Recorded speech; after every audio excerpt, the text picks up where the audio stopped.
Good morning and welcome once again to our program, Legal Awareness, where we break down actions that may result in criminal liability. In our last episode, Detective Chidi carefully explained Section 193 on self-defense against unprovoked assault, helping to correct David's earlier misconception, which was shaped by a movie he had watched.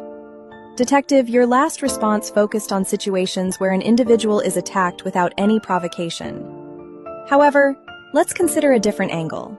Suppose David was the one who initially provoked the confrontation that led to the assault. Does he still have the right to claim self-defense?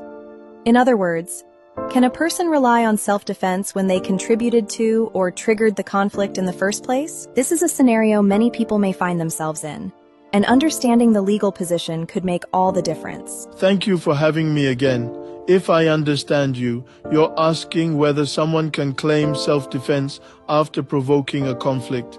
The answer is yes, but only in limited circumstances. Under Section 194, self-defense against provoked assault, the law makes it clear that a person who provokes an assault cannot freely rely on self-defense in the same way as someone who is attacked without provocation. This section recognizes that although a person may have started the conflict, they do not automatically lose the right to protect themselves. However, that right is significantly limited.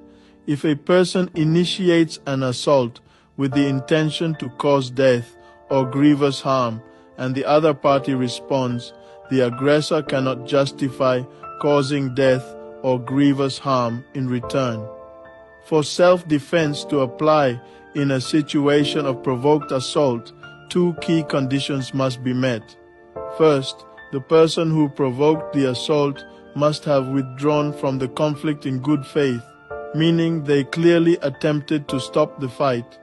Second, they must have retreated as far as reasonably possible to avoid further violence. Only after fulfilling these conditions can the person lawfully defend themselves, and even then, the force used must be reasonable and proportionate to the threat faced. In summary, provocation weakens a claim of self-defense. The law expects restraint, withdrawal, and minimal force before protection can be justified. Let's meet at the comment section so you can share your view. Also, don't forget to follow me on TikTok, where you can get my materials on other offenses.